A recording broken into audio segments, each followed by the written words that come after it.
Okay, finally આજે આપણે English મીડિયમનો જ લેક્ચર રાખ્યો છે. ગઈકાલે આપણે બંનેને સાથે લીધા હતા, જેની અંદર ટેકનિકલી થોડી ગડબડ જેવું લાગતું હતું. ઇંગ્લિશ મીડિયમને જ્યારે ગુજરાતી મીડિયમવાળું એક્સપ્લેનેશન આવે ત્યારે કંટાળો થોડોક આવે, અને ગુજરાતી મીડિયમવાળાને જ્યારે ઇંગ્લિશનું એક્સપ્લેનેશન આવે ત્યારે કંટાળો આવે. એટલે આજથી આપણે બંને બેચને નોખી પાડી દીધી છે. ઓલ્ટરનેટિવ ઇંગ્લિશ અને ગુજરાતી ઓલ્ટરનેટ ડેમાં આવશે. એટલે મંડે પછી મંડે ગુજરાતી, ટ્યુઝડે ઇંગ્લિશ, એ રીતના આપણે ક્રમિક 3 દિવસનું સેટિંગ કરશું એમ. બરાબર છે. સો તમને સરે આપી છે માહિતી એ પ્રમાણે ઇંગ્લિશનો લેક્ચર ટ્યુઝડે, થર્સડે અને સેટરડે, આ 3 દિવસ રહેશે. સો આજે આપણે ઇંગ્લિશ મીડિયમથી કન્ટિન્યુ કરીએ છીએ. ઓકે, ગઈકાલે આપણે જ્યાં સુધી પહોંચ્યા હતા, that topic of discussion is about all abiotic factors. Okay, let me remind you once again. આપણે ગઈકાલે જે પોઈન્ટને કન્સિડર કરી અને આગળ વધ્યા છીએ એ છે ecology. So ecology is a branch of biology which deals with the interactions of individual organism with its surrounding, environmental factor એટલે કે એબાયોટિક ફેક્ટર, જે આનું લિસ્ટ આપણી સામે છે, અને all other living organism. Right. So living ઓર્ગેનિઝમની હારે બી આપણે ઇન્ટરેક્શન કરીએ છીએ, અને એબાયોટિક અથવા તો નોન લિવિંગ જે કમ્પોનેન્ટ્સ છે એન્વાયરમેન્ટના, એની સાથે પણ આપણે ઇન્ટરેક્શન્સ કરીએ છીએ. We are right now not considering much more into the interaction of the other living organism. આપણે બીજા લિવિંગ ઓર્ગેનિઝમની સાથે કઈ રીતે ઇન્ટરેક્શન કરીએ છીએ એની ઉપર અત્યારે આપણે ડીપ સ્ટડી નથી કરી રહ્યા અત્યારે. But we will discuss in depth about all abiotic factors. અને આપણે એબાયોટિક ફેક્ટરની સાથે, આપણે એટલે હું કે તમે ઇન્ડિવિજ્યુઅલી નહીં, લિવિંગ ઓર્ગેનિઝમનું ગ્રુપ એબાયોટિક ફેક્ટરની સાથે what kind of interactions we are doing, that we are supposed to understand now, I mean, right? So that's what we are going to study. So there are 4 major factors which are affecting the life. First factor amongst it is the temperature. Second factor is water. Third factor is light. And fourth factor is soil. These 4 abiotic or non-living factors affecting the life more, right? So our life is depending on these 4 environmental factor mostly. Okay, આ 4 ફેક્ટરની અંદર સૌથી પહેલું factor જે આપણે સમજવાનું છે, that factor is temperature factor. Okay, temperature straightway affecting the life, or all the organisms which are present onto the earth surface. આપણને એ ખબર નથી કે અર્થની બહાર લાઈફ છે કે નહીં, પણ what we are discussing right now is ecosystem, that is which are organisms which are settled down on the earth, right? So temperature is one of the major factor which is affecting the life. Okay, temperature બધી જગ્યાએ એક સરખું નથી એ આપણને ખબર છે, right? So first factor what is to be considered is the temperature. Temperature બધી જગ્યાએ એક સરખું નથી, as I said, right? Okay, so એ ટેમ્પરેચરની જ્યારે આપણે વાત કરીએ છીએ તો ટેમ્પરેચરના ડિફરન્સની જે વાત છે કે ભાઈ ટેમ્પરેચરનું ડિફરન્સ છે, બધી જગ્યાએ એક સરખું નથી નો મતલબ આપણે કઈ રીતે કાઢવાનો? સો એક પેરામીટર અહીંયાથી હું લઉં છું કે ટેમ્પરેચરનો ડિફરન્સ જે છે એ ઇક્વેટરથી લઈ અને પોલાર રિજિયનમાં ડિફરન્સ છે. આપણે ગઈકાલે બી કદાચ આની વાત કરી છે. સે ફોર એક્ઝામ્પલ હું આ અર્થના સરફેસની વાત કરું તો અર્થના સરફેસમાં અહીંયા ઇક્વેટર આવશે, તો અહીંયાથી લઈ તમે ઉપરની બાજુએ કે નીચેની બાજુએ, એટલે કે સાઉથ પોલ તરફ જાઓ કે નોર્થ પોલ તરફ જાઓ, ઉપરની બાજુએ કોઈ બી પોલાર રિજિયન તરફ જાઓ, you find difference into the temperature. Gradually temperature decreases, right? બે બાજુ પોલાર રિજિયન છે અને વચ્ચે હોટ ટેમ્પરેટ રિજિયન છે. સો અહીંયા ટેમ્પરેચર હાઈએસ્ટ છે અને અહીંયા બે જગ્યાએ ટેમ્પરેચર લોએસ્ટ છે. So temperature differences are always there, what I mean. અર્થની સરફેસના કોઈ બી રિજિયન ઉપર તમે જાશો, there must be a difference in the temperature. So temperature is not consistently consistent, I mean. કોઈ બી જગ્યાએ એક ધારું તો છે જ નહીં. સવારે બદલાય, રાત્રે બદલાય, બપોરે બદલાય. Understood or not? Yes or no? Right? So temperature is not consistently constant. It is always changing. Not even diurnal. Diurnal નો મતલબ, please mind this word, diurnal word. Diurnal નો મતલબ શું કાઢવાનો છે? તો કે દિવસનું ટેમ્પરેચર અને રાતનું ટેમ્પરેચર. જો આપણી બધાની આદત અલગ અલગ હોય, દિવસમાં આપણે જાગી શકીએ છીએ, આપણને બધાને ખબર છે રાત્રે વાંચવું હોય તો કેવી તકલીફ પડે. એમ આઈ કરેક્ટ? આંખ તરત બંધ થઈ જાય. શું કામ? આપણા બોડીની જે આપણી મેન્ટલ આખી સાયકલ છે એવી રીતના ફિટ ડાયર્નલ સિસ્ટમ છે આપણી, કે રાત્રે જ્યારે સૂર્યપ્રકાશ નથી, ઇટ મીન્સ ટેમ્પરેચર નથી, it means we are having rest phase. તો આપણું બોડી રેસ્ટ મોડમાં હીલું જાય, ઓટોમેટિક સ્વિચ થઈ જાય રેસ્ટ મોડમાં. Understood? So that's one of the point. Diurnal કહેવાય આ લાઈફ સાયકલને, ડાયર્નલ સિસ્ટમ કહેવાય. ઓકે, આપણે ફરી પાછા જ્યાં હતા આપણી સિસ્ટમ ઉપર આવીએ. સો ઇક્વેટરથી લઈ અને પોલાર રિજિયનમાં ટેમ્પરેચર ડિફરન્સ છે. એ જ પ્રમાણે વાત કરો તો અમુક એરિયા એવા છે કે જ્યાં ટેમ્પરેચર ફ્રીઝિંગ છે, લાઈક પોલાર રિજિયન. અમુક રિજિયન એવા છે કે જ્યાં ટેમ્પરેચર વેરી હાઈ છે, say for example desert, right? So sub zero level અને મોર દેન 50 ડિગ્રી પણ ક્યાંક છે. ઓકે, મોર દેન 50 ડિગ્રી કરતા બી એક ઇમ્પોર્ટન્ટ પેરામીટર છે. There are so many thermal springs. એવા પાણીના એવા સ્પ્રિંગ્સ છે કે જે ગરમ પાણી જેની અંદર જોવા મળે છે, hot water spring, right?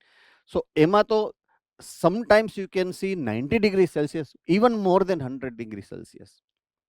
Understood? So temperature is vary region to region, place to place, day and night and seasonal. આટલી વેરાયટી તમને ટેમ્પરેચરની અંદર જોવા મળે. Okay, now why we are understanding this? સૌથી મોટો ક્વેશ્ચન તો એ જ છે કે આ તમને અહીંયા શું કામ આ આખી રામાયણ કરી છે તમારી સામે, કે ટેમ્પરેચરનો ડિફરન્સ, ટેમ્પરેચરનો difference, seasonal difference, I mean diurnal difference, I mean. સો હવે આપણે ઈ પોઈન્ટ ઉપર જઈએ છીએ કે તમને આ શું કામ કીધું છે એમ, right? So there is a system કે જો તમારે તમારા હેબિટેટની અંદર, તમે જ્યાં જીવો છો ત્યાં જો તમારે રહેવું છે for longer period of the time, તો તમારે ત્યાં એડજસ્ટ થવું પડે. તો એડજસ્ટ કોની અગેન્સ્ટમાં થવાનું છે? Against what you are getting adjust? તો કે આ 4 મેજર ફેક્ટર્સ. તો એમાંનું ટેમ્પરેચર. તો ટેમ્પરેચરની સામે તમે કેવી રીતના એડજસ્ટ થશો એની આપણે વાત છે હવે સમજવાની. તો how it is affecting to you. આ ટેમ્પરેચર છે કે ટેમ્પરેચરનો ડિફરન્સ છે, એને according how organisms are adapted. Adaptation is one of the key feature what we are about to understand now. So હું અહીંયા ઊંધેથી શરૂ કરું છું, અહીંયાથી. બરાબર છે કે temperature affects kinetics of enzyme. Number 1, પહેલો ઇમ્પોર્ટન્ટ વર્ડ આવ્યો, કાઇનેટિક ઓફ એન્ઝાઇમ. ઓકે, બીજો વર્ડ છે બેઝલ મેટાબોલિઝમ, એટલે કે basic metabolic rate. Basal metabolic rate અથવા તો બેસિક metabolic rate, અને other physiological functions of the organism.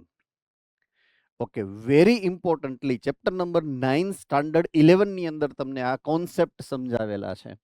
Metabolism no concept અને એન્ઝાઇમ ના એક્શન નો કોન્સેપ્ટ. આ બે concept we already have understood in chapter number 9 standard 11. So physiological processes are depending on metabolism according to that concept. તમે જે બી physiological process કરો છો, સે for example respiration, સે ફોર એક્ઝામ્પલ ડાયજેશન, સે for example blood circulation, everything depending on metabolic processes or metabolism. So your metabolism controls your physiological actions or physiological processes, right? So Nadiad Center, can you please distinguish between metabolism and physiological process. Yes, you can turn your mic on and reply to the question. Nadiad Center. Sir, am Ji. I audible? Metabolism is the sum of all the chemical activities Hmm. happening in our body. That is catabolism and anabolism. Good. Physiological processes are the processes that take in our body, like digestion, respiration, and all. Okay, fine. Good answer. Any other center? Okay, તમે mic. Okay, good. Any other center? આ બે વચ્ચેનો difference કહી શકશે? નડિયાદ બી કહી શકે if you want. હાથ ઉપર કરજો એટલે મને ખબર પડે પૂછવાની તમને. Difference between physiological function and metabolism.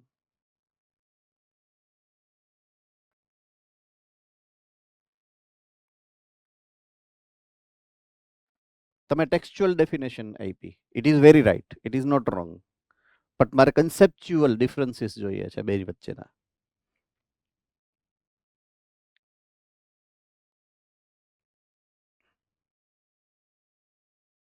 Fine. Okay, let me define very shortly. Say for example તમારી રૂમમાં ઉપર કદાચ ફેન ફરતો હશે એવું તમે જોયું જ હશે ક્યાંક. હાથ ઉપર કરો, જોઈએ બધાએ જોયું છે ફેન ફરતો હોય એવું? રાઈટ. ઓકે, ફેન ફરે છે એનો મતલબ છે કે ફેન કોઈ એક્ટિવિટી કરે છે. That is mechanical activity. Same વસ્તુ મારી પાસે સ્કૂટર છે, હું સ્કૂટર ઉપર બેઠો છું, મેં લીવર ખેંચ્યું અને મારું સ્કૂટર આઈ કેન ડ્રાઈવ. સો એ એક મિકેનિકલ એક્ટિવિટી છે જે મને એક જગ્યાએથી બીજી જગ્યાએ ડ્રાઈવ કરીને લઈ જાય છે. એમ આઈ કરેક્ટ? ઓકે, એ ક્યારે થાય છે? જ્યારે સ્કૂટરના એન્જિનની અંદર ફ્યુઅલ, પેટ્રોલ જે તમે પુરાવેલું હશે ભૂલથી તો એનું બર્નિંગ થશે તો. અંદર પેટ્રોલ નહીં હોય અથવા તો તમે સેલ્ફ માહિરી નહીં હોય અને પછી ગમે એટલું લીવર ખેંચો જોઈએ, can you be able to drive it or not? Not at all. You can not drive.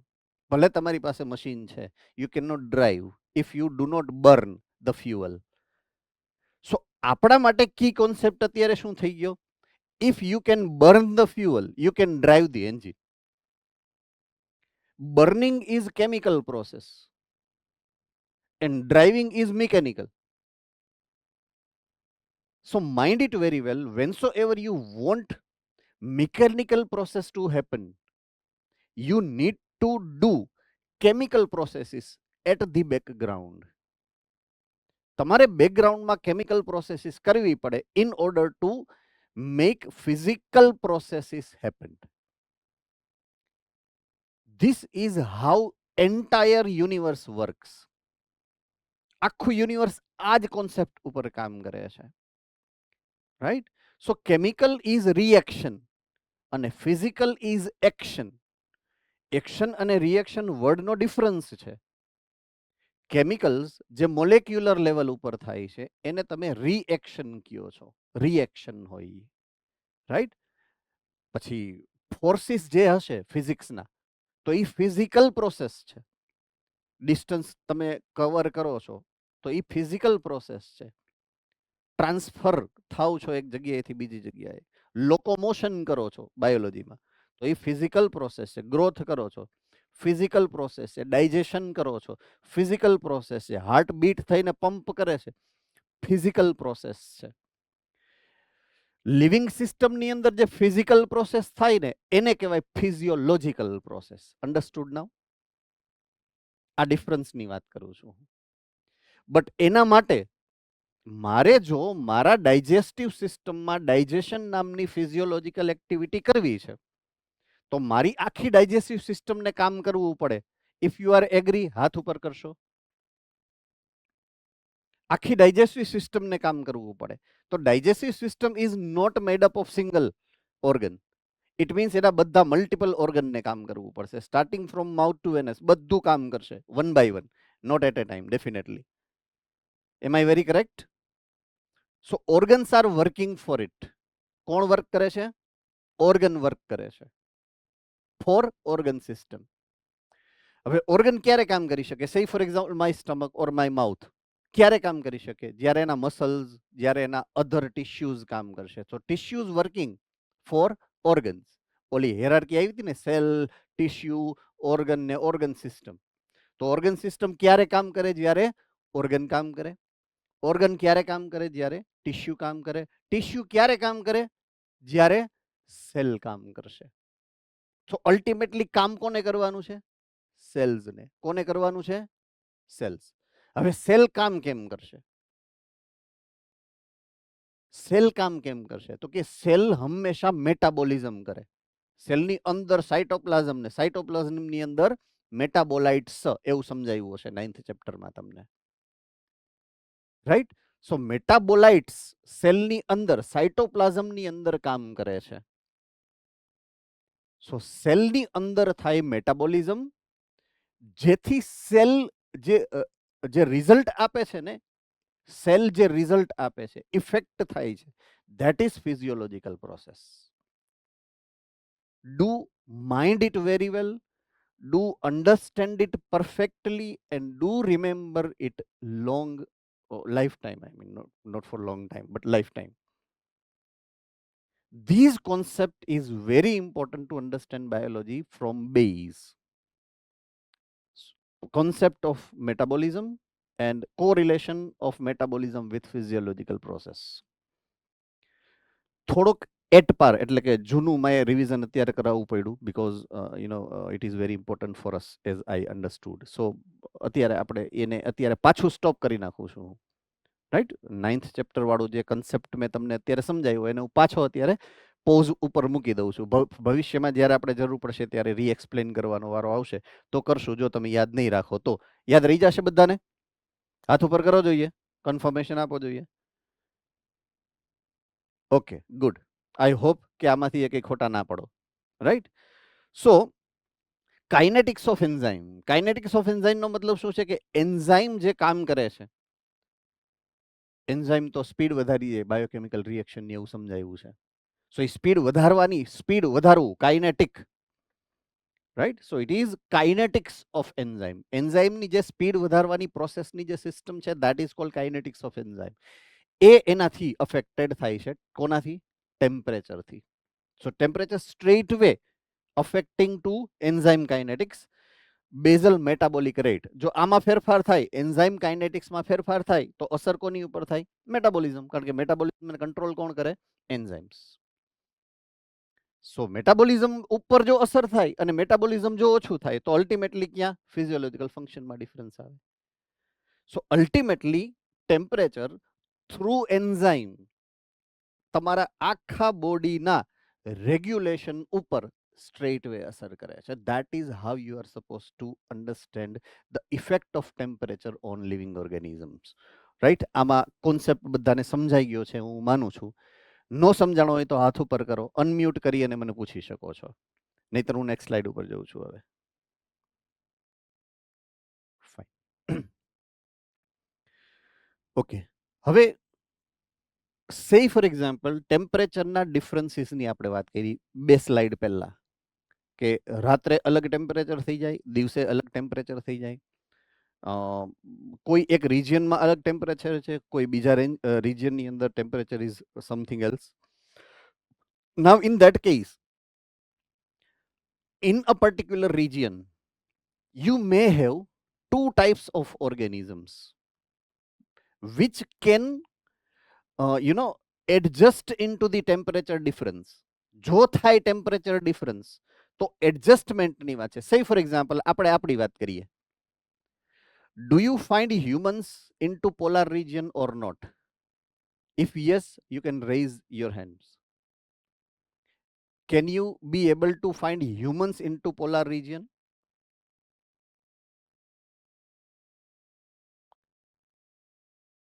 Can you go and live there for few hours or few days? Yes or no? Can you be able to live there? No. Why?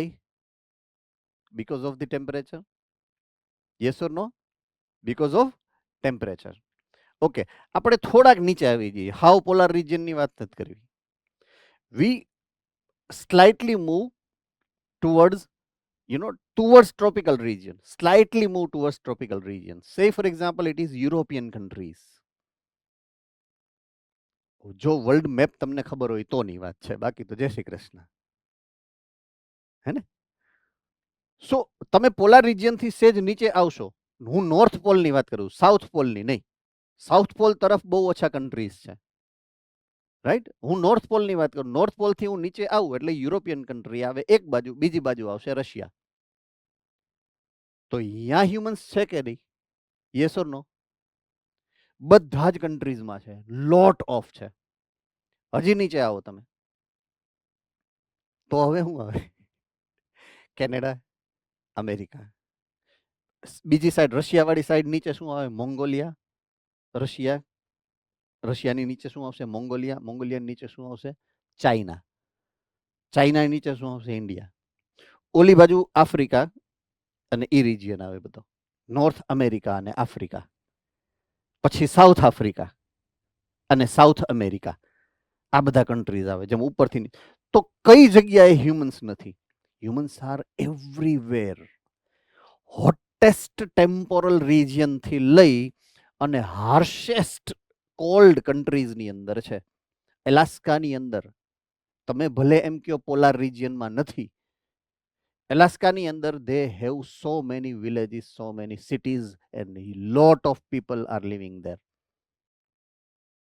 Understood? So polar region to tropical region we have lot of humans. So what I mean to say here is we can adjust in any temperature range starting from 45 degrees Celsius what we are facing right now to minus 45 degrees Celsius we adjust કોઈ પણ રીતે. એ પછી આપણે શું કરીએ એ બીજા નંબરની વાત છે, પણ we can adjust. We can,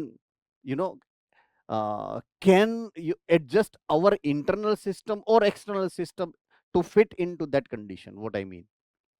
So Eva, they can tolerate wide range of temperature. Wide range of temperature ને જે એડજસ્ટ કરી શકે એવા ઓર્ગેનિઝમ ને કહેવાય યુરીથર્મલ ઓર્ગેનિઝમ્સ. શું કહેવાય? યુરીથર્મલ ઓર્ગેનિઝમ્સ. હવે એની સામે એવા મોટા ભાગના એવા ઓર્ગેનિઝમ્સ છે કે જે આ એડજસ્ટ ન કરી શકે, રાઈટ? એને કહેવાય stenothermal organisms. They can not adjust. કે સે ફોર એક્ઝામ્પલ કોઈ પોલાર રિજિયનમાંથી ઓર્ગેનિઝમને ઉપાડી અને હું અહીંયા ટેમ્પરલ રિજિયનમાં નાખી દઉં તો they cannot survive. So majority of the organisms are stenothermal. We cannot adjust. They cannot adjust into the wide range of difference of the temperature. So they cannot tolerate these wide range. Only a narrow range of temperature they can adjust. Right? So આ બે terminology માં જો કોઈને નો સમજાણું હોય એવું હોય તો હેન્ડ રેસ કરીને પૂછી શકો છો. Or else I move forward. Fine. આપણે જે ટેમ્પરેચરની વાત કરી, that was first factor affecting to life, and second is the water. ચારમાંથી આપણે સેકન્ડ ફેક્ટર ઉપર અત્યારે આવ્યા છીએ, water factor, right? So second most important factor is water factor. Okay, ઓર્ગેનિઝમની અને વોટરની જ્યારે વાત આવશે, so we have very close dependency on water for our existence. આપણા એક્ઝિસ્ટન્સ માટે આપણે વોટર ઉપર સૌથી વધુ ડિપેન્ડન્ટ હોઈએ એની પોસિબિલિટી સ્ટ્રોંગેસ્ટ એટલા માટે છે કે as we all know, life has been originated in water only. If you know, then also, and if you do not know, then also. From today onwards, what we are supposed to understand and remember is that કે લાઈફનું origin વોટરથી જ થયું છે અને વોટરમાં જ થયું હતું સૌથી પહેલા. The first ever organism which whatsoever it was there in water. Now what is actual application of water into your body? તમારા બોડીની અંદર વોટરની ઇમ્પોર્ટન્સ શું છે?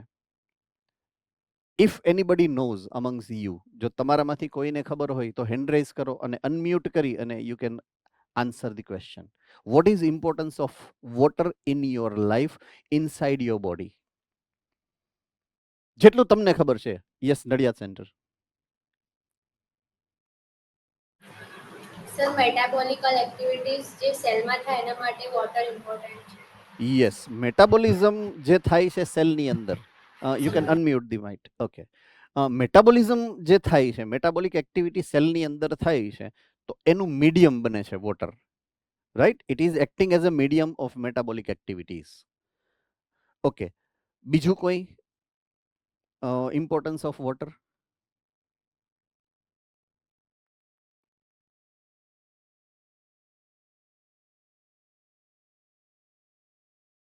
Yes, Nadiad centre number 2. આમાં 2 છે એવું છે કંઈક. Video number 2.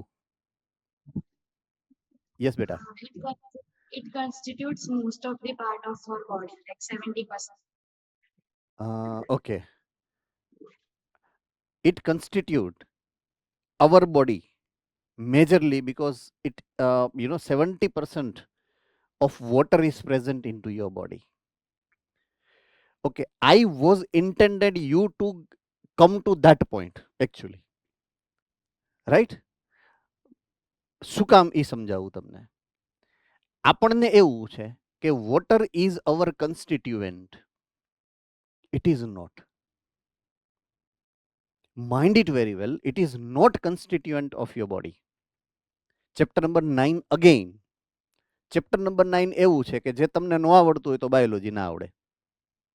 સ્ટાન્ડર્ડ 11 બાયોમોલિક્યુલ્સ. જો તમારે બાયોલોજી શીખવું છે, બાયોલોજી ભણવું છે, તો તમને એ ચેપ્ટર આખે આખું મગજમાં પરફેક્ટલી ફિટેડ હોવું જોઈએ વિથ ધી કોન્સેપ્ટ. એટલે જેને જેને નથી આવડતું they start learning from today itself. દરરોજની 15 minute કાઢીને પણ થોડુંક થોડુંક રિવાઇઝ કરતા જાજો. Okay, your constituent are only organic molecules and water is not organic molecule. એ તો ખબર છે ને, વોટર ઇનઓર્ગેનિક મોલિક્યુલ કહેવાય because it do not have carbon. It is H2O. Organic molecule કોને કહેવાય કે જેની અંદર કાર્બન, હાઇડ્રોજન, ઓક્સિજન છે. They have bond between carbon carbon, carbon hydrogen and hydrogen oxygen. Understood? અને એ તમારા બોડીનું કન્સ્ટ્રક્ટિવ મોલેક્યુલ હોવો જોઈએ. આ 3 કન્ડિશન્સ ફૂલફિલ કરે તો જ એને ઓર્ગેનિક સબસ્ટન્સ કહેવાય. ફરીથી હું રિવાઇઝ કરું છું મેં જે સમજાવ્યું એ. ઓર્ગેનિક મોલેક્યુલ કોને કહેવાય? ઓકે, જેના સ્ટ્રક્ચરની અંદર કાર્બન, હાઇડ્રોજન, ઓક્સિજન ત્રણેય હોય. આ ત્રણેયમાં બોન્ડ હોય, કોવેલન્ટ બોન્ડ. કાર્બન કાર્બન વચ્ચે, કાર્બન હાઇડ્રોજન વચ્ચે અને હાઇડ્રોજન ઓક્સિજન વચ્ચે. આ પહેલી કન્ડિશન. કન્ડિશન નંબર 2, એ તમારા બોડીમાં કન્સ્ટ્રક્ટિવ મટીરિયલ હોવું જોઈએ. તમારા બોડીના સેલ્સ કે સેલની ઓર્ગેનલ્સ એનાથી બનેલી હોવી જોઈએ. અન્ડરસ્ટુડ? સો સૌથી મોટી વસ્તુ એ છે કે એમાં ક્યાંય તમારો વોટર મોલિક્યુલ ફિટ નથી થતો ડેફિનેશનમાં. It can not be fit.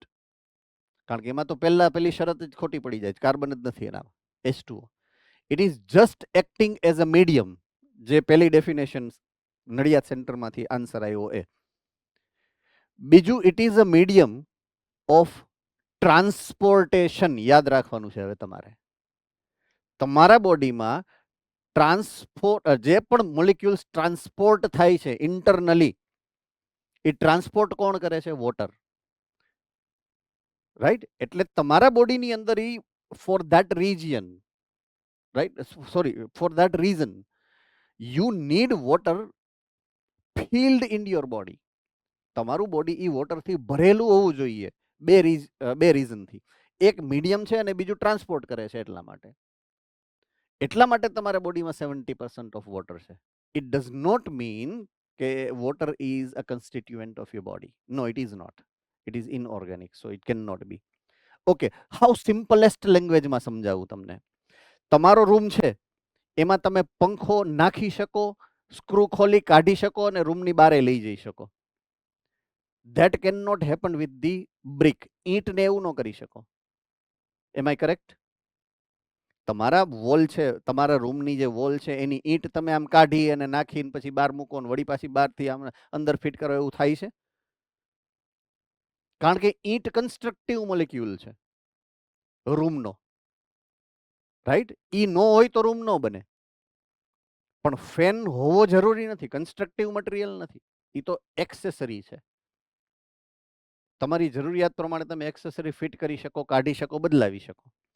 તો જે વસ્તુ અંદર જઈ શકે, અંદરથી પાછી બહાર નીકળી શકે, વળી પાછી અંદર જઈ શકે, વળી પાછી તમે બહાર કાઢી શકો, એવું તમે કરી શકો ને, એ ક્યારેય કન્સ્ટ્રક્ટિવ મટીરિયલ ના હોય. અન્ડરસ્ટુડ? કાર્બન ડાયોક્સાઇડ, આ ઓક્સિજન અંદર ગયો તો કાર્બન ડાયોક્સાઇડ બહાર નીકળી ગયો ને, it is not organic substance, કારણ કે એ અંદર બહાર જાય છે. વોટર તમે પીઓ છો, you drink water and you eliminate water into urine. So when you enter and make it exit, it cannot be constructive. Ready? I hope you understand this concept both way, technically and non-technically perfectly. So do remember these things which are very basic and important for your entire study of the concepts, varieties of the concepts, I mean, right? Okay. So with respect to water, આમ જોવા જઈએ તો dessert organism આપણે I think 6th સ્ટાન્ડર્ડમાં 7th સ્ટાન્ડર્ડમાં camel ને એવા કેટલા બધા ઓર્ગેનિઝમની વિશે તમને આઈ મીન એડેપ્ટેશન વિશેની વાત સમજાવી હશે. ઓલું ઓપનશિયા ફાફડા થોર હોય ને in desert. So they are already having some or many characteristic feature which make them adapted to that harsh condition. Less water they have, which are available to them, right? So any પાસે પોતાની પાસે they have special adaptation to limited water. એની પાસે availability જ નથી waterની, right?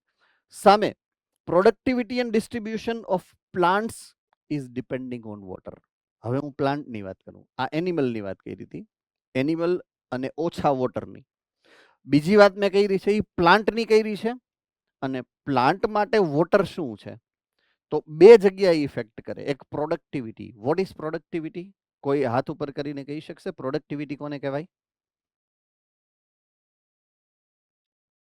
Yes, Surendranagar centre.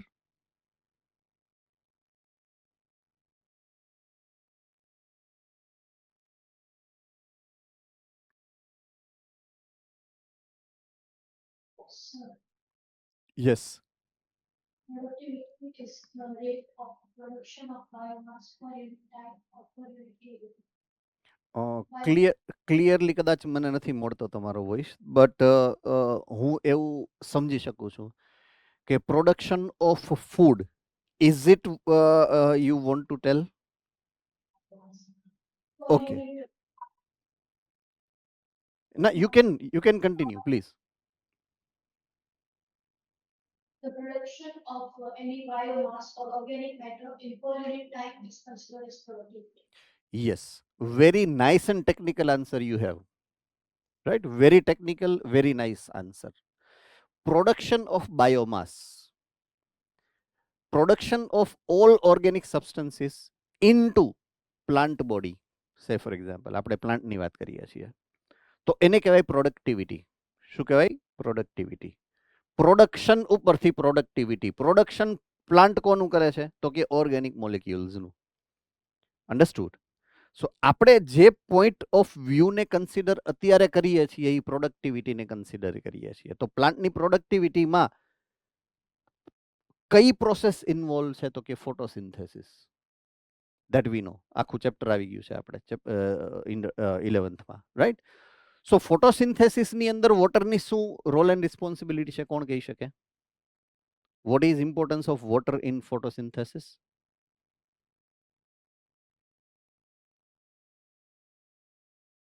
Come on, you had a chapter.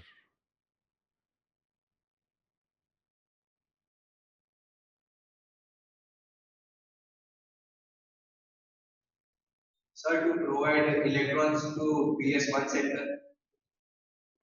Right. So it is used as a substrate in the reaction. Water itself splits, understood, produces oxygen which will be removed out, producing protons and electrons, અને એનો use કેમ થાય એ આપણને ખબર છે. I am not going deep into that, but it is acting as a substrate into that reaction. So એ તો substrate છે. જો વોટર જ નથી તો ફોટોસિન્થેસિસ ન થાય ને ફોટોસિન્થેસિસ ના થાય તો પ્રોડક્ટિવિટીને આપણે ક્યાં હળગાવવા જવું? Am I correct? So it is straightway affecting the productivity of plant. બીજું, distribution of plant. Very importantly, you are supposed to note these point. Distribution of plant. જ્યાં પાણી હશે ને ત્યાં પ્લાન્ટ હશે. Am I correct? જ્યાં પાણી નથી, હાવ સૂકું છે, ત્યાં પ્લાન્ટ ના હોય. So that is distribution. જ્યાં પાણી છે ત્યાં જ પ્લાન્ટ હશે. સો બે વસ્તુ છે, એક પ્રોડક્ટિવિટી કે જ્યાં એ સબસ્ટ્રેટ તરીકે યુઝ થાય છે, બીજું ડિસ્ટ્રીબ્યુશન કે જ્યાં પાણી છે અવેલેબલ ત્યાં જ ઉગે, કારણ કે એને જોઈએ છે water. They want to absorb water and they want to utilize the water. So that's what importance of water into the plant life. જો તમારે કોઈ ડાઉટ છે તો you can ask me. No doubt? Fine. Next slide. હવે aquatic ઓર્ગેનિઝમની વાત છે. Aquatic organisms, પહેલા આપણે વાત કરી નોર્મલ એનિમલ, પછી વાત કરી નોર્મલ પ્લાન્ટ, હવે આપણે વાત કરીએ છીએ એક્વેટિક ઓર્ગેનિઝમ્સ. એક્વેટિક ઓર્ગેનિઝમ માટે જે સૌથી ઇમ્પોર્ટન્ટ પોઈન્ટ ઓફ વ્યૂ છે ને એ છે વોટર ક્વોલિટી. એ ઓર્ગેનિઝમ જે વોટરની અંદર છે એ વોટરની ક્વોલિટી કેવી છે, અને એ ક્વોલિટી ડિસ્ટિંગ્વિશ થાય છે કેમિકલ કમ્પોઝિશન, એટલે કે વોટર એસિડિક છે, વોટર બેઝિક છે કે વોટર ન્યુટ્રલ છે, રાઈટ. બીજું છે એની pH, availability of salts into it, availability of free ions into that water. pH means free hydrogen, right? Pressure of hydrogen. We know what is pH, so I don't want to describe it much more into the depth. Now quality કે chemical composition માં સૌથી important જે mechanism કામ કરતી હોય એ છે એની સેલિનિટી ઓર salt concentration. હવે why salt concentration is playing important role in water quality or checking the water quality is water cycle, right? Evaporation, condensation, cloud formation, rain, come back on the earth, and then what happens is that એક તો એન્વાયરમેન્ટમાંથી pass થાય, એટલે એન્વાયરમેન્ટના કન્સ્ટિટ્યુઅન્ટને ધોઈ અને mix કરીને લઈ આવે નીચે, અને બીજું વોટર જે ફોલ થાય છે ઓન ધ લેન્ડ, તો એ લેન્ડના આયોન્સને ડિઝોલ્વ કરે છે પોતાની અંદર. Understood or not? So that is why the salts or ions are getting mixed into water while water cycle. જ્યારે જ્યારે water cycle થાય છે ત્યારે ત્યારે water is getting mixed in with the salts. Now that water flows in the form of springs or rivers. તો જ્યારે એવું થાય ત્યારે એની અંદર લેસ કોન્સન્ટ્રેશન ઓફ સોલ્ટ્સ છે, કારણ કે હજી તો વરસાદ પડ્યો જ છે, વરસાદ પડ્યો જ છે, ઓછા સોલ્ટ એની અંદર ડિઝોલ્વ થયા છે, અને એ નદીમાં પાણી ગયું તો નદીનું પાણી વી call it fresh water, right. તો પહેલું છે ઇનલેન્ડ વોટર ઓર ફ્રેશ વોટર, કે જે જમીન ઉપર છે, એ પછી ડેમમાં હોય, નદીમાં હોય, તળાવમાં હોય, whatsoever resources what we fresh water reservoirs what we say. એની અંદર સોલ્ટ કોન્સન્ટ્રેશન કેટલું છે? Less than 5. કેટલું છે? લેસ ધેન 5% માં તમે કહી શકો, no issues. Okay, so 5% average salt concentration they have. Next આવું છું in the ocean, sea. Sea વોટરની અંદર વોટરની અંદર જે સોલ્ટ કન્સન્ટ્રેશન સેલિનિટી છે, that comes to approximately 30 to 35%, what you say. Understood? So this is a sea water, તોય આપણે પી ના શકીએ, only 35% salinity. And if you see Dead Sea, I think so you are heard about Dead Sea, right? એની અંદર salt concentration more than 100. તમારા બોડીના અંદર જે salt concentration છે એના કરતાં એનું સોલ્ટ કન્સન્ટ્રેશન વધારે છે, right? So you can not sing into that. તમે એમાં ડૂબી ના હગો. So when you fall, right, you float on the water surface. That's why it is like dead body, and that's why that sea is a dead sea. So they have salt concentration which is more than 100.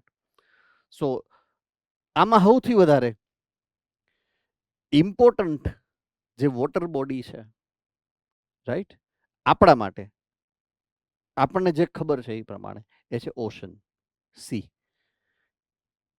એનાથી ઓછું તો કે આ, અને સૌથી ઓછું તો કે આ. So most ideal residence for aquatic organism is ocean, second number fresh water, and last hypersaline lagoons.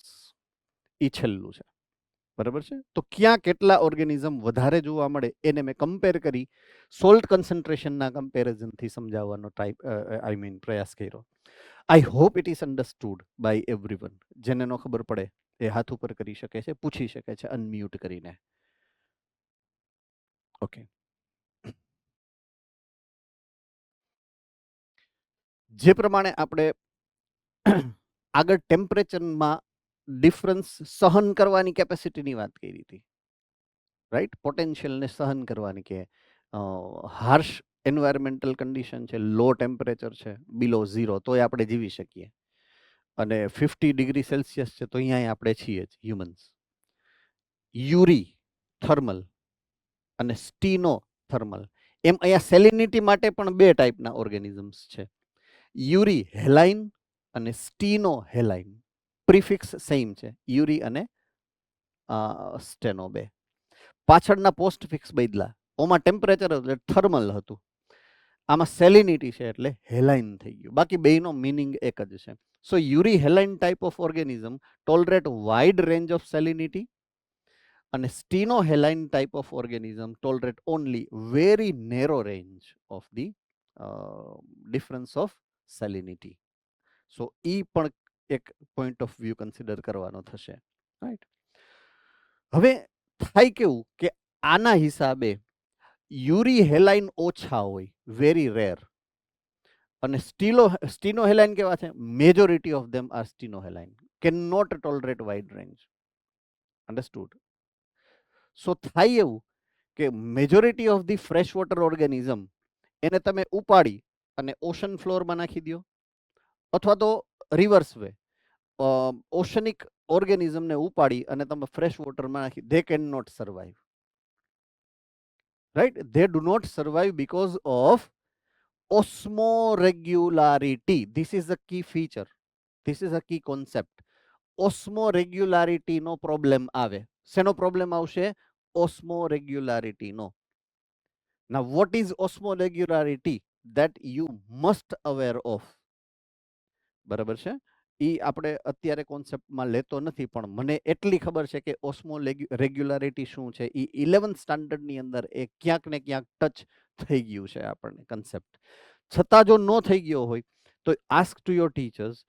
At the end ક્યાંયથી તમને જવાબ ના મળે, આઈ એમ ધેર. નેક્સ્ટ લેક્ચરમાં હાથ ઉપર કરી અને કહી દેજો, સર આને એક્સપ્લેન કરી દો, I will explain to you.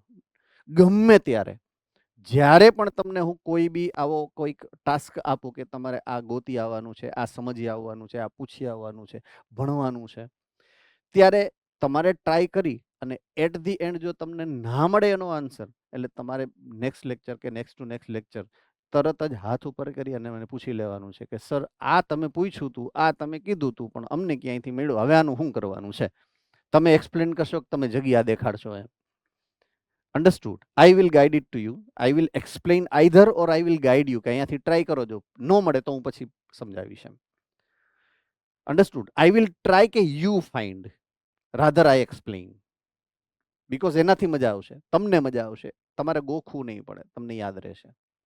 This is my concept of teaching, right? So you try once. મેં જે કીધું એ પ્રમાણે, રાઈટ, કે ઓસ્મોરેગ્યુલારિટી શું છે, you try to find out the answer.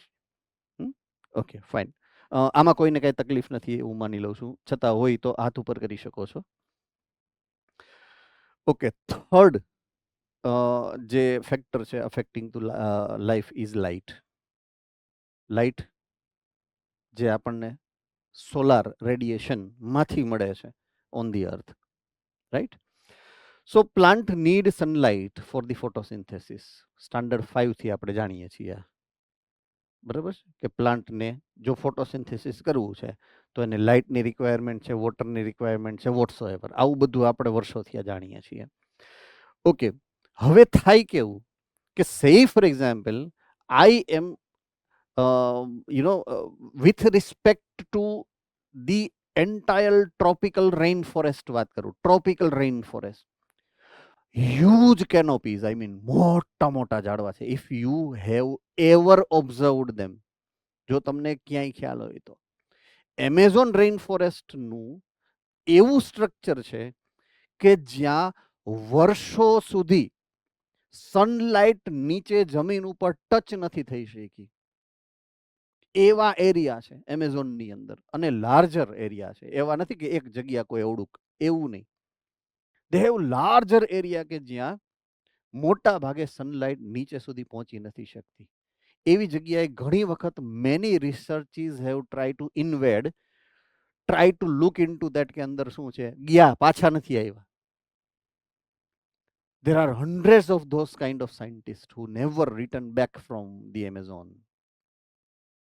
So what we are taking into the consideration with this point is કે forest હશે એની અંદર જે સ્મોલ ફોરેસ્ટ પ્લાન્ટ હશે like grass or small herbs or shrub kind of plant, તો એની આજુબાજુમાં જો મોટા મોટા ઝાડવા હશે, I mean trees, right?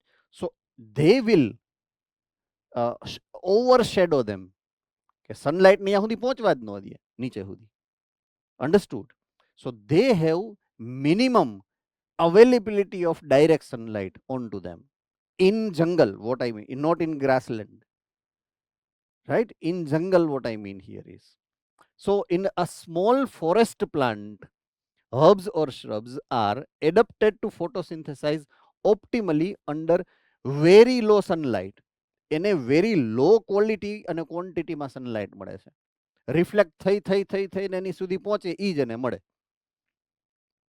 Direct sunlight તો એને મળવાની જ નથી. તો રિફ્લેક્ટ થઈને મળે એ તો કેવી, હાવ ડીમ થઈ ગઈ હોય બચાડી, એની ઇન્ટેન્સિટી એ ડિક્રીઝ થઈ ગઈ હોય, એનો પાવર પોટેન્શિયલ ઓછો થઈ ગયો રેડિયેશનનો. અન્ડરસ્ટુડ? સો એને શું કહેવાય? લો લાઇટ. કેવી કહેવાય? લો લાઇટ. એમાંય એને કરી લેવું પડે ને જે કરવું છે એ ફોટોસિન્થેસિસ. એટલે એનું એડેપ્ટેશન એ ટાઈપનું હોય કે લો લાઇટની અંદર એને જોઈએ છે એટલું ફોટોસિન્થેસિસ એ કરી લે છે. This is called adaptation. Adaptation for low availability of light, right? So they are overshadowed by a tall canopied trees. અહીંયા એક એક્ઝામ્પલ શેર કરેલું છે કે અહીંયા આ મોટા મોટા આ ઝાડવા છે, હવે સનલાઇટ આવતી હોય તો એ નીચે અહીંયા રોકાઈ જાય, એટલે નીચે જે નાના નાના ઝાડવા છે એને એ મળવાનું જ નથી. સ્મોલ હર્બ્સ છે, they will be overshadowed by those larger trees, I mean, right? Okay, now જંગલને આપણે મેલ તડકે નોર્મલ પ્લાન્ટમાં આવી જઈએ. Okay, many other plant or majority of the plant are depending on sunlight for photoperiodism. હવે આ એક નવો વર્ડ આવ્યો, photoperiodism. Periodic activity, periodism. I repeat, periodic activity, that is periodism. હવે majority of the organism around us, including us, are doing particular type of activity into particular period. આપણે જાગીએ સવારે અને સૂઈએ રાતે, આ પીરિયોડિક એક્ટિવિટી જ કહેવાય, one of the periodic activity. Now with respect to plant, તમે જોશો તો પ્લાન્ટમાં તમારી ઇવન તમારા ગાર્ડનની અંદર અથવા તમે કુંડું ઘરમાં વાવ્યું હશે ને એની અંદર પણ ફ્લાવરિંગ તમે જોશો ને તો પર્ટિક્યુલર સિઝનમાં થાય. Am I correct or not? Majority of the plant are having that such system of flowering. અહીંયા આપેલું છે જો એક્ઝામ્પલ, ફ્લાવરિંગ. તો એક પર્ટિક્યુલર ટાઈમ પીરિયડની અંદર જ ફ્લાવરિંગ થાય, સિઝનમાં. એની સિઝન આવે ત્યારે જ ફ્લાવરિંગ થાય, ઓર ફ્રૂટ્સ એની અંદર લાગે. So that is why light is also important into photoperiodism. ખાલી ફોટોસિન્થેસિસ માટે જ ઇમ્પોર્ટન્ટ છે એવું નથી, એની lifestyle depending on availability of light છે એવું કહે છે. That is called photoperiodism. એટલે એક છે ફોટોસિન્થેસિસ કે જે ડિપેન્ડિંગ ઓન લાઇટ છે, બીજું છે photoperiodism which is also depending on light. Right? Okay, હવે વાત કરીએ એનિમલ્સની. અગેઇન મેં પહેલા જ સમજાવ્યું with example of the animals, આપણે જ એક્ઝામ્પલ આપ્યું હતું. તો same kind of thing we are also depending on. આપણે ભલે ને ફોટોસિન્થેસિસ નથી કરવું, બટ ફોટોપિરિયોડિઝમ તો આપણામાંય આવશે. Understood? So many animals use the diurnal, મેં જે કીધું એ દિવસ અને રાતવાળી સિસ્ટમ. આપણે દિવસના જાગીએ બીકોઝ અવેલેબિલિટી ઓફ લાઇટ છે, રાત્રે સૂઈએ બીકોઝ અનઅવેલેબિલિટી ઓફ લાઇટ છે. સો diurnal system is depending on light. Okay, and seasonal variation in light intensity and photoperiod.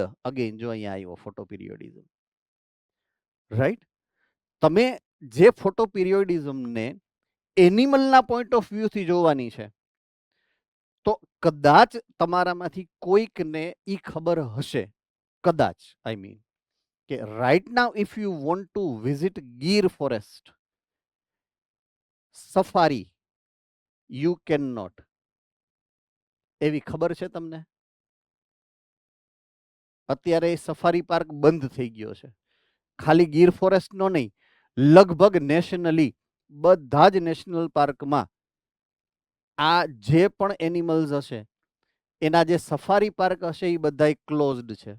શું કામ? બીકોઝ આ મોન્સૂન છે અને મોન્સૂન બ્રીડિંગ સિઝન છે. અન્ડરસ્ટુડ? તો સિઝનલ એક્ટિવિટી છે. શું છે? Seasonal activity. સો એક પીરિયડ ઓફ ટાઈમ ફ્રેમ છે કે જેમાં એ એક્ટિવિટી થાય છે.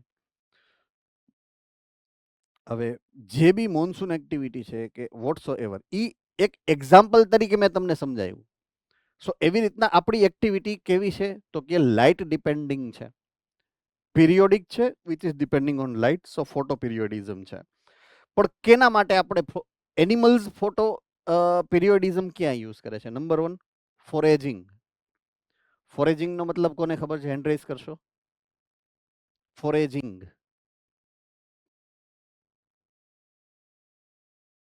ઇંગ્લિશ મીડિયમમાં છો તમે, એટલું યાદ રાખજો.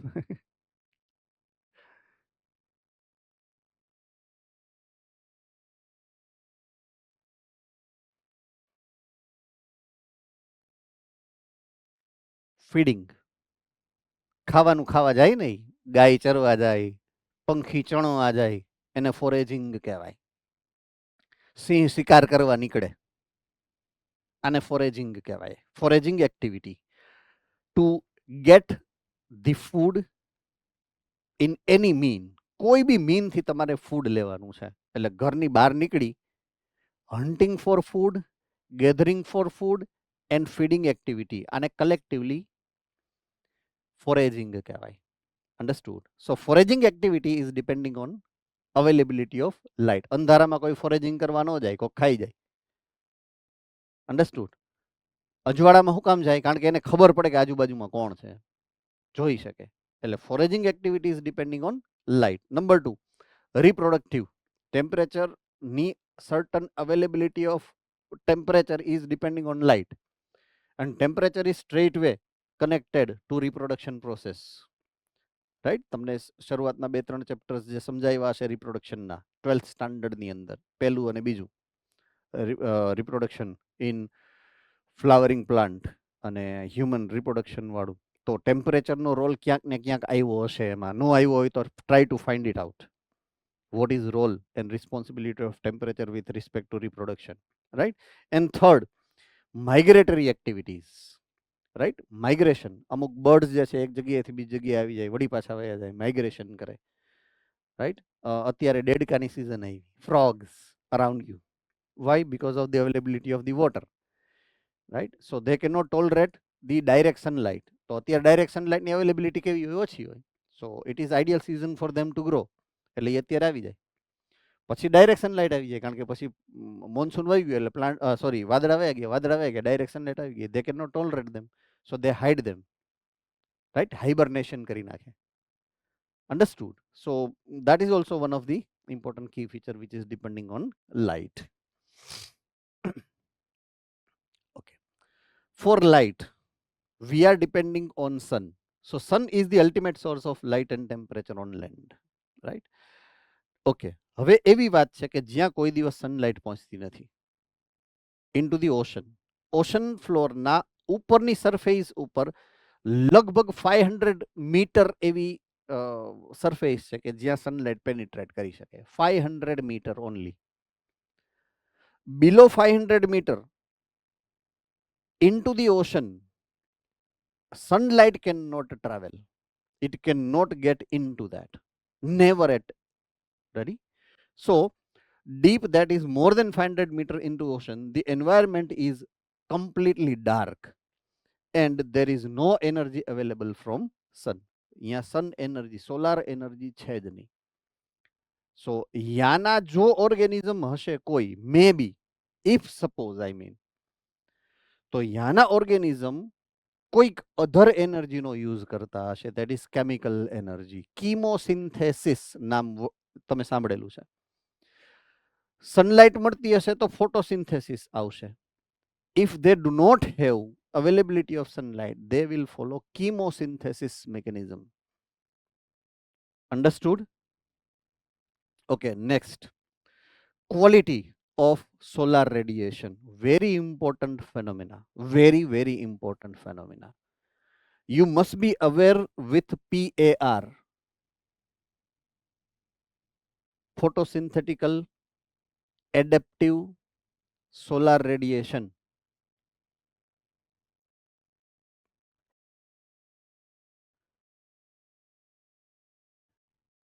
ભૂલાઈ ગયું? ફોટોસિન્થેસિસમાં આવેલું છે તમારે. You already have gone through into the photosynthesis. Wavelength, certain wavelength of solar radiation is only adaptable for the process of sunlight. Process of the photosynthesis. એને PAR કહેવાય. Photosynthetically adaptive radiation. કોને ખબર છે એની રેન્જ? હેનરીઝ. PAR ની range કોને ખબર છે?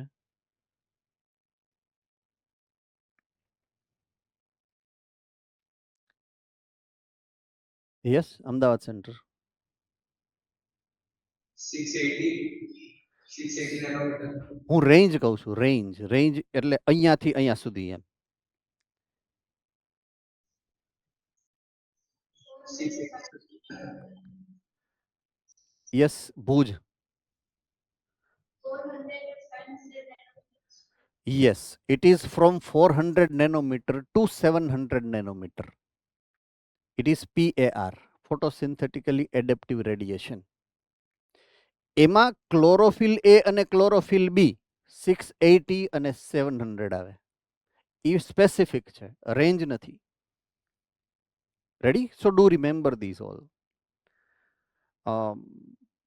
I have simple request to you, very simple request. ભલે તમારે 11th આખું તમે જે પ્રમાણે ભણ્યા હશો, but I need it to refurbish. દરેક કોન્સેપ્ટને તમારે એક અલગ એંગલથી, હું જે પ્રમાણે સે ફોર એક્ઝામ્પલ ભણાવું છું એ એંગલથી ભણવાનો પ્રયત્ન અગેઇન કરવો પડશે as a part of revision. તમને ખબર છે હવે નીટ એટલું સહેલું નથી કે 720માંથી 720 તો હું આમ લઈ લઈશ, એ ભૂલી જાજો. એટલા માટે જ આ આયોજન અમારે કરવું પડ્યું છે અત્યારે. It is very tough competition to get even a single mark what you want to get, અને cut throat competition. So be ready for that, that tough hard work. આપણે સુવાનું હવે ભૂલી જવું પડશે.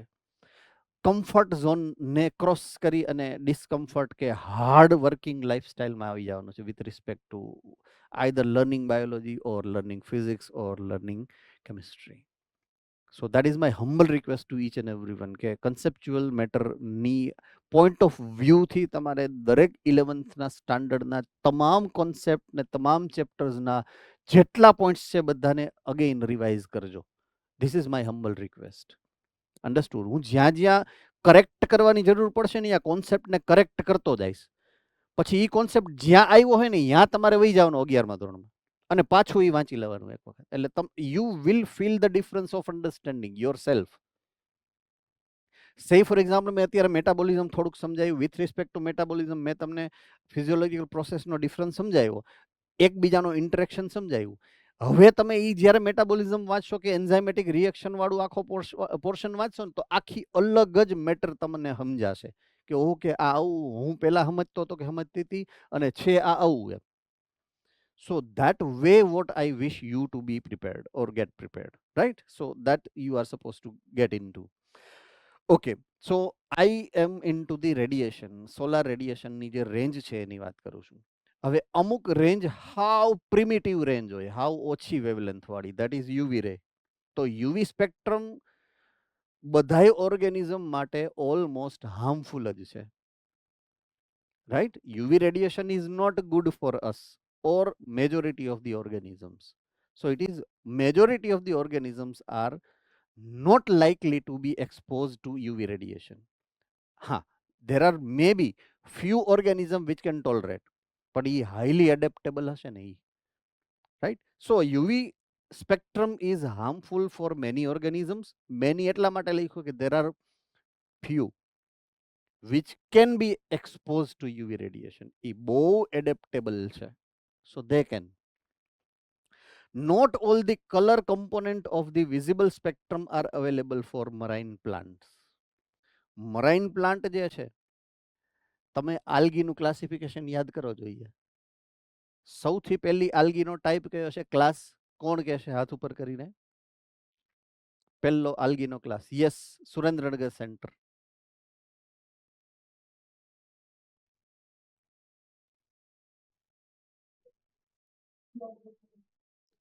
યસ, નથી સમજાણું. Good, chlorophyceae. Right, Bhuj centre second. થિયોફાઇસી. Good. ત્રીજું કોણ કે છે? અમદાવાદ સેન્ટર. ચાલો. રોડોફાઇસી. Yes, rhodophyceae. તો એના સ્પેક્ટ્રમમાં ચેન્જ છે એટલા માટે એના કલરમાં ફેર છે. સૌથી પહેલી આલ્ગી ક્યાં બની હશે? કોણ આપી શકે આ ક્વેશ્ચનનો જવાબ? હાલો, હું જોઉં છું કેવું સમજ્યું છે તમે એ પોઈન્ટ.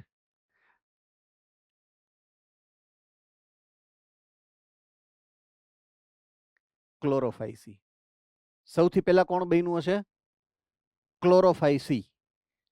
તો ક્લોરોફાઇસી તો ફ્રેશ વોટર છે, જમીન ઉપર, ઓન ધ લેન્ડ.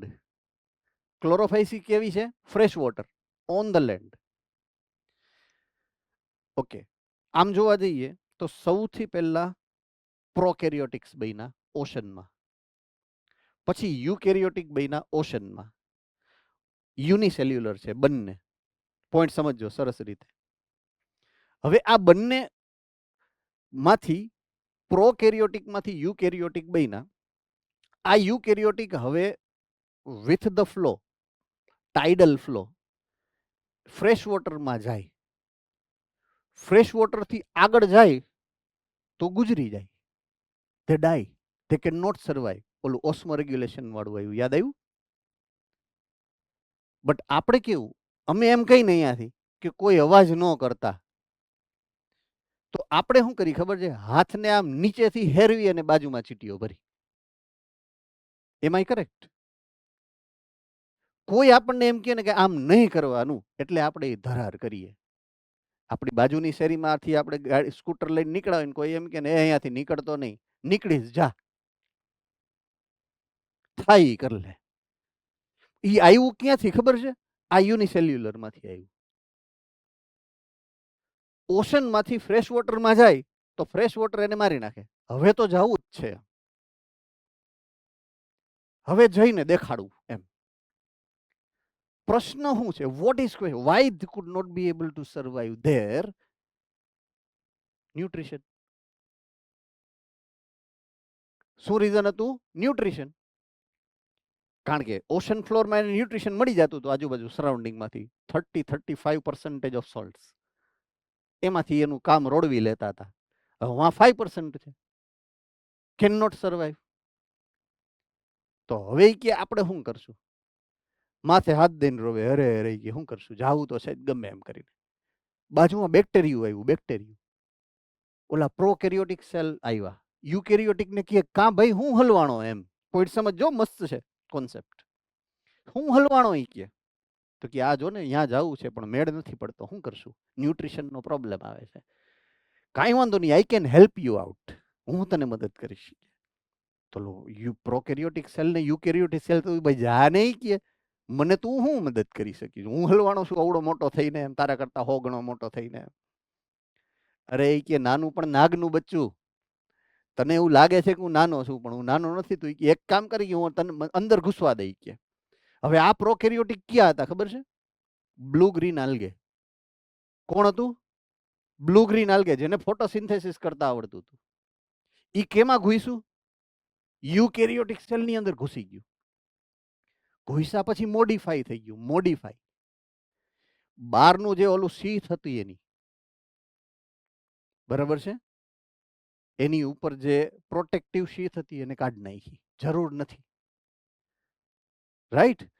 અને અંદરનું જે સેલ વોલ હતું એ કાઢી નાખ્યું, એની જરૂર નથી. પ્લાઝમા મેમ્બ્રેનને ડબલ મેમ્બ્રેન કરી નાખ્યું અને એમાંથી એક ઓર્ગેનલ બની જેનું નામ છે પ્લાસ્ટિડ. શું જ બન્યું? પ્લાસ્ટિડ. બરાબર છે? આ પ્લાસ્ટિડ જે બન્યું ને, ધેટ ઇઝ ઓર્ગેનિઝમ્સ મોડિફિકેશન. પ્રોકેરિયોટિકમાંથી મોડિફાઈડ થઈને બન્યું છે. એટલે તો એની અંદર 70S ટાઈપના રાઇબોઝોમ અને સર્ક્યુલર ડીએનએ છે આજની તારીખે. કારણ કે એ બેક્ટેરિયાનું ક્લાસિફિકેશનનું એક કન્સિડરેશનનો પોઈન્ટ છે. એ કેરેક્ટર કોનું છે? બેક્ટેરિયાનું. અને એ બેક્ટેરિયાનું મોડિફિકેશન છે. એટલા માટે સેમ વે જ્યારે એને રેસ્પિરેશનનો પ્રોબ્લેમ આવ્યો હતો ત્યારે નોન ફોટોસિન્થેટિક બેક્ટેરિયાનું મોડિફિકેશન થયું હતું. શું બનવા માટે? માઇટોકોન્ડ્રિયા બનવા માટે.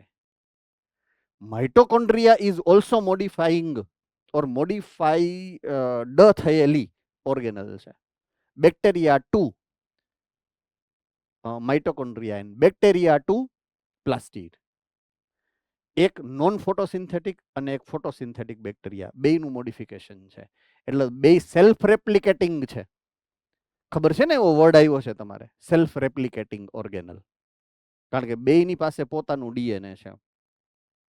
So there are many concepts, there are many facts which are associated with the basic structure of cells. Even you are supposed to get through, I mean, go through, remember, understand. એટલે એવું જ્યાં જ્યાં મને યાદ આવશે ત્યાં હું તમને સમજાવતો જઈશ, જેમ અત્યારે મેં એક કોન્સેપ્ટ સમજાવ્યો તમને એમ. રાઈટ? સો અલગ અલગ સ્પેક્ટ્રમ છે, એ હિસાબે અલગ અલગ ટાઈપના પ્લાન્ટ ડિઝાઇન કર્યા with respect to example of the algae, કે ક્લોરોફાઇસી બની, ફિયોફાઇસી બની અને રોડોફાઇસી બની. તો અલગ અલગ એડેપ્ટેશન છે એના, અલગ અલગ વેવલેન્થ એને મળે છે, એટલે એને એ ટાઈપનું મોડિફિકેશન કર્યું છે. બરાબર છે? નાઉ the last component is a soil. બરાબર છે? સો સોઇલની જ્યારે વાત કરીએ છીએ, સો સોઇલ આપણને ખબર છે either on the land or inside the land organism can reside. એ પછી પ્લાન્ટ હોય તોય, એનિમલ હોય તોય. We live either above the land or inside the land. We એટલે હું હ્યુમન્સની વાત નથી કરતો, હું ઓર્ગેનિઝમ્સની વાત કરું છું. So it is giving us the platform to live on or in. Okay, the nature and property of the soil is differed due to number 1, climate કેવું છે એ એરિયાનું, એના ઉપરથી સોઇલ ડિસાઇડ થાય. બીજું, વેધર પ્રોસેસ, ઠંડી કેટલી છે, ગરમી કેટલી છે, પ્રેસિપિટેશન કેટલું છે, એના ઉપરથી નક્કી થાય. ત્રીજું, સેડિમેન્ટેશન, એટલે કે ધોવાણ, જે વરસાદ આવે અને આખું ધોવાતું હોય એ સેડિમેન્ટેશન. And last, method of soil development. A soil develop કઈ રીતે થઈ છે? આઈ મીન વોલ્કેનિક ઇરપ્શનથી બની છે, બરાબર છે, સેડિમેન્ટેશનથી બની છે, રાઈટ, અર્થક્વેક આવી અને ફોર્મ થઈ છે, કઈ રીતના બની છે? So method of soil development is also playing an important part of quality of the soil. Soil composition, grain size and aggregation determine the percolation and water holding capacity of the soil. આપણે સોઇલમાં સૌથી important factor જો કોઈ જોઈતું હોય, આપણે જરૂરિયાત હોય, તો એની વોટર હોલ્ડિંગ કેપેસિટી છે. વોટર હોલ્ડિંગ કેપેસિટીનો મતલબ શું થાય? કોણ કહી શકશે તમારામાંથી? હેન્ડ રેઇઝ કરશો.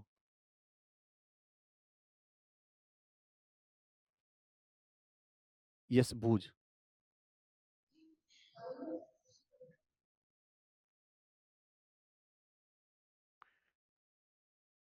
સમજાયું નહીં કઈ?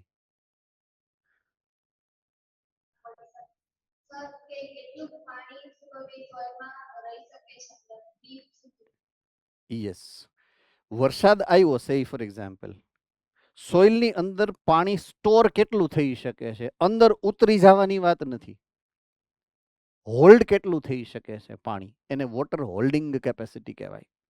ઓકે, વોટર હોલ્ડિંગ કેપેસિટીની આપણે શું રિક્વાયરમેન્ટ છે? Y it is important for us according to you? તમે કદાચ તમને હું આ ક્વેશ્ચન પૂછું કે હવે વોટર હોલ્ડિંગ કેપેસિટીની આપણી શું ઇમ્પોર્ટન્સ હોઈ શકે, તો તમે શું કહી શકો? Yes, again Bhuj.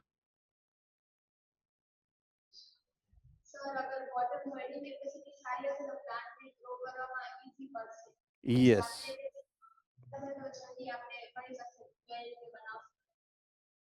Good. Surendranagar.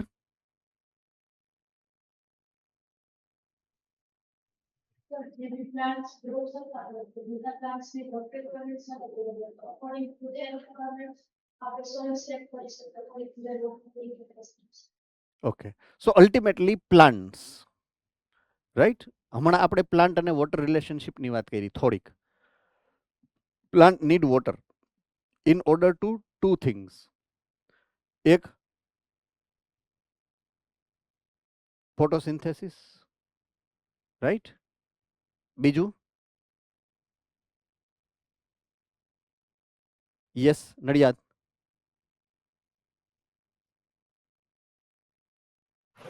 Transportation.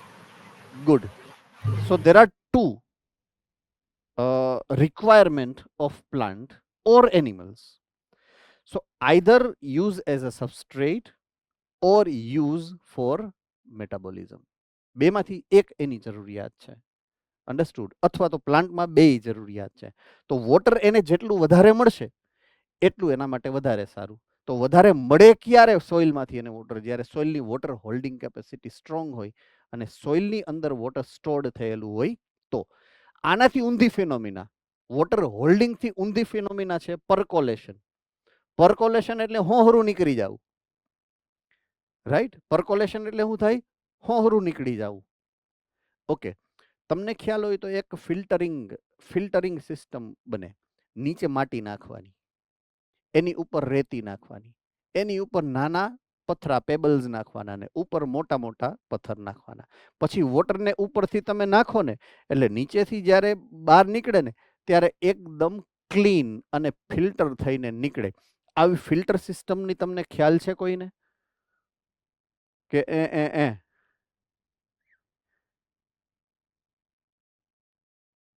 નહીં?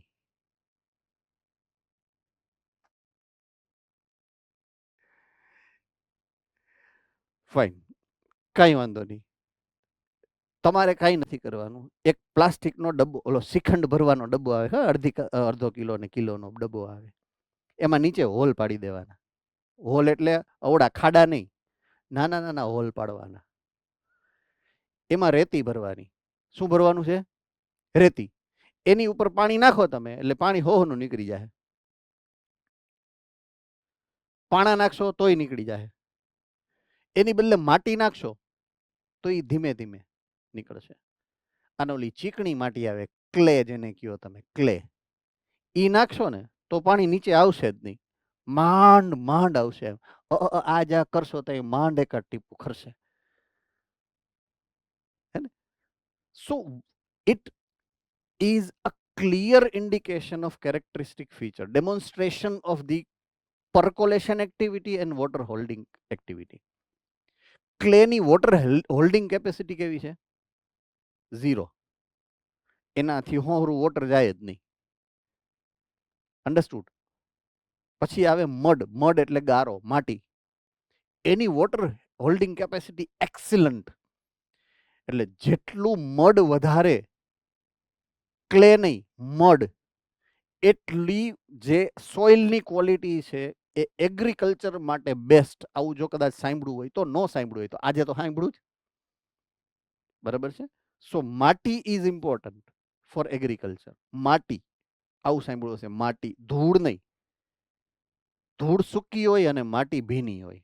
ભીની ક્યારે હોય? વોટર હોલ્ડિંગ કેપેસિટી હોય ત્યારે. અન્ડરસ્ટુડ? રેતીમાં ખેતી ન થાય, પાણામાં ખેતી ન થાય, કારણ કે એની વોટર હોલ્ડિંગ કેપેસિટી ના હોય. પર્કોલેટિંગ કેપેસિટી એની વધારે, પાણી નાખો એટલે ગયું નીચે સીધું. સો પર્કોલેશન ઇન્ક્રીઝ થાય સેન્ડી સોઇલમાં, અને વોટર હોલ્ડિંગ કેપેસિટી મેક્સિમમ થાય એ છે મડી સોઇલની અંદર. Do remember this facts, right? Okay, હવે જે કેરેક્ટરિસ્ટિક ફીચરની વાત કરી છે આપણે, soil composition, size of grains or aggregation, that is percolation ke water holding capacity, these characteristic and parameters, like આ characteristic feature તો ઠીક છે, other characteristic feature પણ important છે એના માટે, કે સોઇલની પહેલું pH, બીજું એની અંદર મિનરલ્સ કયા છે, અને ત્રીજું એની ટોપોગ્રાફી. ટોપોગ્રાફી એટલે ક્યાં છે? અંડર છે, અંડર ધી ઓશન ફ્લોર છે, એને ટોપોગ્રાફી કહેવાય. સોઇલના લેવલ ઉપર છે કે આમ થોડાક ઉપર છે, ઢાળ ઉપર, કે હાવ બહુ ઊંચે ઊંચે છે, એને ટોપોગ્રાફી કહેવાય. એ સોઇલ કઈ જગ્યાએ છે, રાઈટ? સો એની ટોપોગ્રાફી પણ ઇમ્પોર્ટન્ટ છે, એનું મિનરલ કમ્પોઝિશન પણ એનું ઇમ્પોર્ટન્ટ છે, એનું પીએચ પણ ઇમ્પોર્ટન્ટ છે with respect to growth of the organism, or whether organism can survive onto that land as well. Okay, તો આ થઈ ગઈ ટેરેસ્ટરિયલ હેબિટેટની વાત. હવે એક્વેટિક એન્વાયરમેન્ટની વાત કરું. એક્વેટિક એન્વાયરમેન્ટમાં યુ હેવ ટુ ઓપ્શન્સ, એક ફ્રેશ વોટર બોડીઝ છે અને એક મરાઇન વોટર બોડીઝ છે. તો એમાં તમે જો સરફેસમાં હું દેખાઈશ તમને? વોટર. પણ એ વોટર ભરેલું કોની ઉપર હશે? તો કે નીચે તો લેન્ડ જ હશે ને.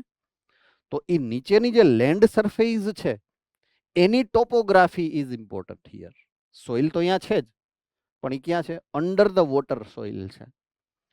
So in aquatic environment, the sediment characters determine the types, yes, the types of benthic animal. Benthic animal એટલે ઓલું 500 મીટરની હમણાં વાત કરી હતી. કોને યાદ છે 500 મીટર વાળી વાત? હેન્ડ રેઝ કરો તો. યસ, નડિયાદના બે ઓલા વિડીયોમાં હાથ ઉપર છે. ગુડ. સુરેન્દ્રનગર હાથ ઉપર, ભુજ હાથ ઉપર, હાથ નીચે વાળા કોણ? એક કયું સેન્ટર છે એ ખબર નથી, યુઝર એવું લખેલું છે, હાથ ઉપર છે, એક ભાઈ છે આગળ બેઠો છે. Yes, you can.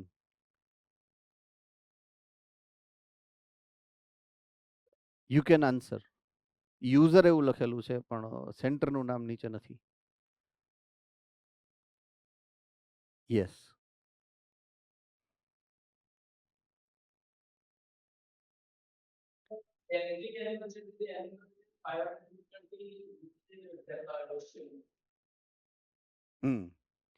Yes, okay, you can mute નાઉ.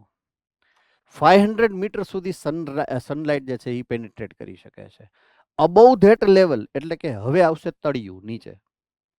તો તળિયામાં જે ઓર્ગેનિઝમ સેટલ થયેલા હોય અંધારામાં, એવા ઓર્ગેનિઝમને શું કહેવાનું છે? બેન્ધિક એનિમલ્સ. શું કહેવાનું છે? બેન્ધિક એનિમલ્સ. જ્યાં સનલાઇટ નથી, મીન્સ પ્રોડક્ટિવિટી નથી, મીન્સ પ્લાન્ટ લાઈફ નથી, રાઈટ? એવા ઓર્ગેનિઝમ અલગ ટાઈપની એડેપ્ટેશનની સાથે ત્યાં રહેતા હશે. Vote I mean is, right? So that's what important feature with respect to soil. Fine. So that's it for today. આપણે આવતીકાલે જે પોઈન્ટ ઓફ વ્યૂથી આગળ વધવાનું છે એ પોઈન્ટ ઓફ વ્યૂનું નામ છે રિસ્પોન્સ ટુ એબાયોટિક ફેક્ટર. આપણે 4 ટાઈપના એબાયોટિક ફેક્ટરની વાત આજે કરી છે. એઝ એન ઓર્ગેનિઝમ આપણે એને કેમ રિસ્પોન્ડ આપવાના છીએ? How do we respond two either light factor or water factor or temperature factor or soil factor? So type of responses ની વાત આપણે આવતીકાલે કરશું. Fine, please do take care. અને રિવિઝનની જે મેં વાત કરી એ રિવિઝનની વાતમાં તમારે ખાસ એક ધ્યાન આપવું પડે એવો મારો આગ્રહ છે. ફાઇન, તમને કોઈને કોઈ પણ પોઈન્ટમાં અત્યારે ડાઉટ છે તો you can raise the hand or else we conclude the meeting.